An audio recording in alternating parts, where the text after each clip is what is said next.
मंडळी, आरोपी वाल्मिक कराड, सुदर्शन घुले आणि त्यांच्या गँगची बीड जिल्हा कारागृहातही दहशत कायम असल्याच्या बातम्या सातत्यानं समोर येत असतात। पण या आरोपींची मुजोरी आता इतकी वाढली आहे की त्यांनी थेट कोर्टातील सुनावणी दरम्यान जज समोरच कॉलर उडवली। इतकं काय तर त्यांनी डोळे वटारले, दंड दाखवले आणि आणखी बरंच काही केलं। असे गंभीर आरोप गुरुवारी कोर्टातील सुनावणी संपल्यानंतर धनंजय देशमुख यांनी माध्यमांसमोर बोलताना केले। त्यामुळे आरोपींच्या या उद्धट वर्तनानं कोर्टाच्या आवारात देखील नागरिकांनी तीव्र संताप व्यक्त केला।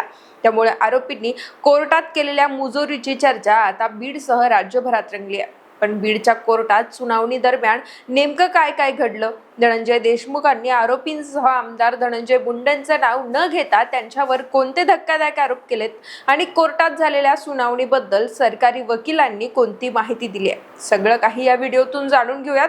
नमस्कार, मी पूजा आणि आपण पाहताय दे दणका। संतोष देशमुख हत्या प्रकरणाची नियमित सुनावणी गुरुवारी बीडच्या जिल्हा व सत्र न्यायालयातील विशेष मकोका कोर्टात पार पडली। न्यायाधीश V.H. पाटवतकर यांच्या समोर ही शेवटची सुनावणी होती। पुढील सुनावणीपासून त्यांच्या जागी धुळे येथून श्रीमती J.R. पुलाते या बदली होऊन बीड न्यायालयात रुजू होणार असल्याचं सांगण्यात येत आहे। तर गुरुवारी झालेल्या सुनावणीत सर्व आरोपींना सुरक्षेच्या कारणास्तव कारागृहातून VC अर्थात व्हिडिओ कॉन्फरन्सिंग प्रणालीद्वारे न्यायाधीशांसमोर सादर करण्यात आलं होतं। त्यावेळी झालेल्या सुनावणी संदर्भात माहिती देताना विशेष सरकारी वकील बाळासाहेब कोल्हे यांनी सांगितलं की आज आरोपी क्रमांक 7 अर्थात जयराम चाटे याच्या वकिलाकडून न्यायालयात जामिनासाठी अर्ज करण्यात आला होता। त्यावर आम्ही आमच्या वतीनं लेखी स्वरूपात उत्तर दिलेलं आहे।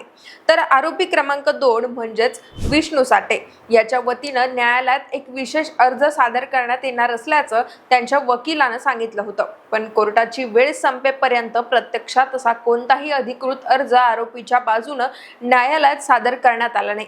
तसंच आमच्याकडून बचाव पक्षाला डिजिटल पुराव्यांचा जो पेन ड्राईव्ह दिलेला आहे त्यातील सगळं मटेरियल मूळ लॅपटॉपमध्ये आहे की नाही हे कोर्टानं स्वतःहून एकदा पाहून घ्यावं, असं बचाव पक्षाच्या वकिलांनी सांगितलं। थोडक्यात आरोपींच्या वकिलांनी पुन्हा एकदा लॅपटॉपचा विषय काढला आणि वेळ काढूपणा केल्याचं बघायला मिळालं। कोर्टानं पुढील सुनावणीची तारीख 4 जून दिल्याची माहिती ॲडव्होकेट बाळासाहेब कोल्हे यांनी माध्यमांशी बोलताना दिली। तर दुसरीकडे धनंजय देशमुख यांनी माध्यमांसमोर येऊन कोर्टात घडलेला एक धक्कादायक प्रकार सांगितला। कायदा किंवा न्यायालयाचा कोणताही आदर न राखता आरोपींनी थेट VC स्क्रीन समोरच आपली कॉलर उडून दाखवली।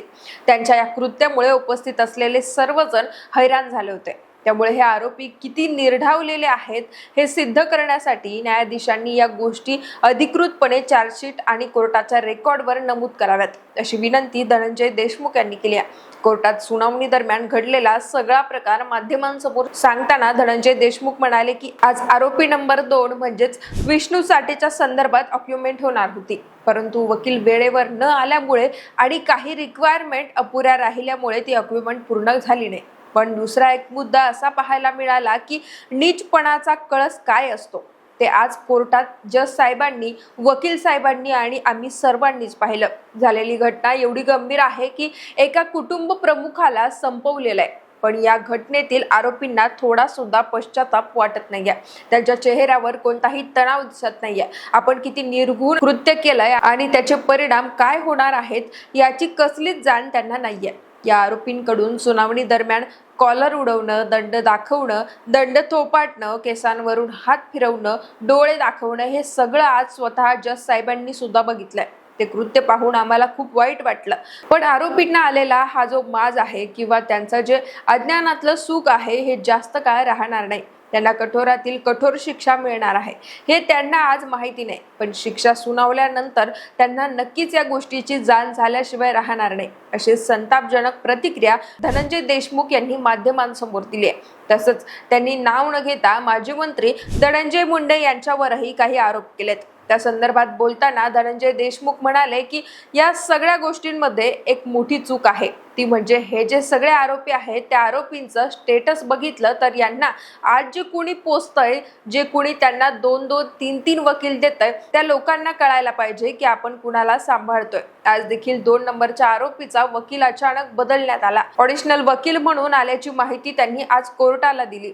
या सगळ्यात आरोपींचा गुन्हा तर आहेच, पण या आरोपींना अभय देणारे त्यांचे जे कोणी पाठीराखे आहेत त्यांच्यावर जो राजकीय वरदहस्त आहे किंवा आरोपींचं सगळं चुकत असतानाही त्यांना त्यांना बरोबर म्हणणारे जे कुणी आहेत त्यांना सुद्धा नियती सोडणार नाही, असं म्हणत धनंजय देशमुख यांनी आरोपींना सहकार्य करणाऱ्या लोकांना एक प्रकारे इशाराच दिलाय। दरम्यान धनंजय देशमुख यांनी कोर्टाला विनंती करताना म्हटलंय की जज साहेबांनी त्यांना जे काही हँडओव्हर करायचं आहे, म्हणजेच आपल्या चार्जशीटमध्ये किंवा इतर नोंदीमध्ये त्यांनी हे नक्कीच नमूद करावं की आरोपी कशा पद्धतीने कोर्टात वागतात। त्यांच्यासाठी पश्चाताप हा विषयच नाहीये। ते सगळे आरोपी त्यांच्या अज्ञात खुश आहे। त्यांना आज काहीच माहिती नाहीये, पण ज्यावेळी शिक्षा भेटेल तेव्हा त्यांना केलेल्या कृत्याची जाणीव होईल। त्यावेळेस जे माफी मागतील पण माफ करायला देखील कुणीच असणार नाही। या आरोपींना कठोर शिक्षा मिळणारच आहे। जरी आता न्यायाधीश बदलले असतील तरी येणाऱ्या काळामध्ये जे कोणी जज म्हणून या केसमध्ये येणार आहे ते आम्हाला न्याय देतील आणि आमचा न्यायदेवतेवर विश्वास आहे। मंडळी, कोर्टातील घडलेल्या प्रकारानंतर धनंजय देशमुख यांनी अशा पद्धतीनं आपल्या मनातील भावनांना वाट मोकळी करून दिली। तर आरोपींच्या या उद्धट वर्तनानंतर त्यांच्यावर आणखी कठोर कारवाई करण्याची मागणी जोर धरताना दिसते। बाकी बीडच्या विशेष मकुका न्यायालयानं या प्रकरणाची पुढील सुनावणी 4 जूनला निश्चित केली आहे। त्यामुळे पुढच्या सुनावणीत न्यायालय आरोपींच्या मुजोरीची कशी दखल घेईल ते पाहणं महत्त्वाचं ठरणार आहे। आता या सगळ्या प्रकरणावरती तुमच्या काही प्रतिक्रिया असतील तर आम्हाला कमेंट बॉक्समध्ये नक्की कळवा।